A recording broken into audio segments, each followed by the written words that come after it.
A couple of years back, candidates taking an examination conducted by a state public service commission for selecting them to the posts of assistant professors in English were asked to write a short note on the Indian roots of deconstruction. Unfortunately, not a single candidate attempted the question. Today, I shall very briefly discuss the Indian roots of deconstruction.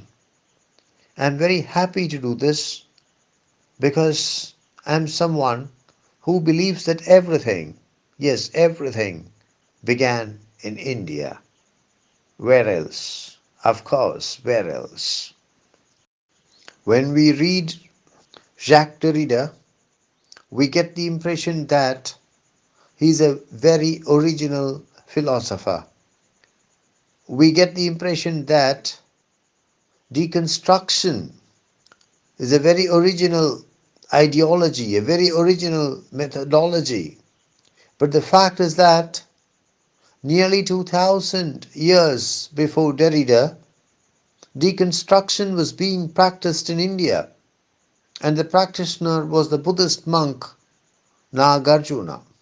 Nagarjuna lived in India in the 2nd century, and he is the most important figure in Buddhism after the Buddha himself. The pivotal term, the pivotal concept in deconstruction is difference. The concept of difference tells us that every word gets its meaning because it differs from every other word. A word gets its meaning because it differs from other words. The concept of difference also tells us that it is not possible for us, because of the very nature of language, to reach the final meaning, to reach the transcendental meaning of a word, and that we are compelled to constantly defer the final meaning of the word. Nagarjuna, after whom Acharya Nagarjuna University in Guntur in Andhra Pradesh is named, developed the concept of shunyata. The term shunyata is poorly translated into English as emptiness. Nagarjuna believed in the interdependence of all things. He claimed that nothing has self-existence, that nothing has self-presence.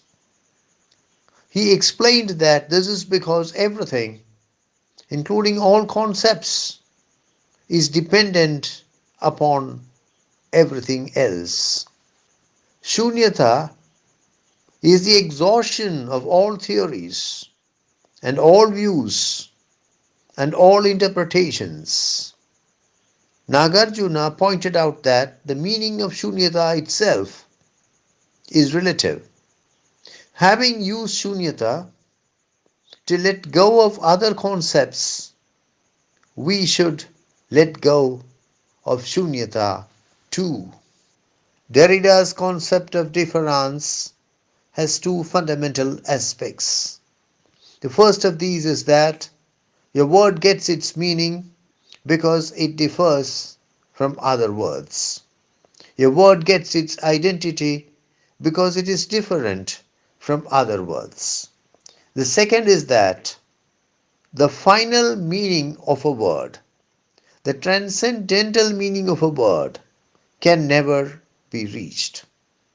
We are always compelled to postpone our knowledge of the final meaning of a word.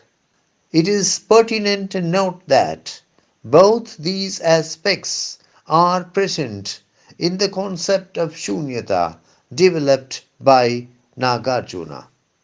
Nagarjuna says that not just all words, but all things are interdependent. According to Nagarjuna, nothing in this universe has self existence or self presence. He also believes that the principle of shunyata leads to the extinguishment, to the exhaustion of all theories, all views, and all interpretations. Derrida held that language by its very nature is incapable of reflecting reality. When we cannot be sure of the precise meaning of a word, of the final meaning of a word, how can we use the word to refer to something with definiteness? Nagarjuna went a step further. He declared that all our experiences of the phenomenal world labor under the constant illusion of perceiving things where in fact there is only emptiness. Not just language.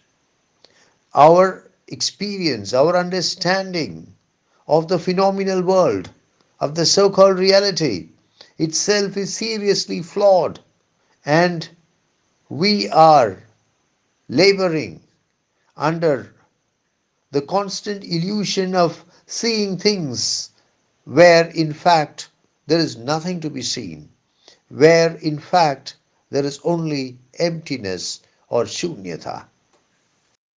Both Derrida and Nagarjuna refused to put forward views of their own.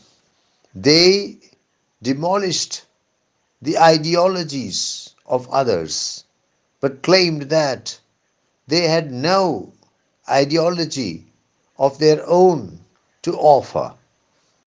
Both difference and shunyata are dynamic, destabilizing forces that serve to undermine rigid patterns of thinking and habits of establishing meaning through reliance on perceived coherency in the world and our understanding and our experience of it. Jacques Derrida dazzled the world with the theory and praxis of deconstruction, and the world believed that what Derrida was offering was not only brilliant but also original. But now it appears that much of what was said by Derrida had already been said by Nagarjuna some 2000 years before Derrida, and that despite its brilliance, despite its seeming originality, deconstruction is ultimately nothing but old wine in a new bottle.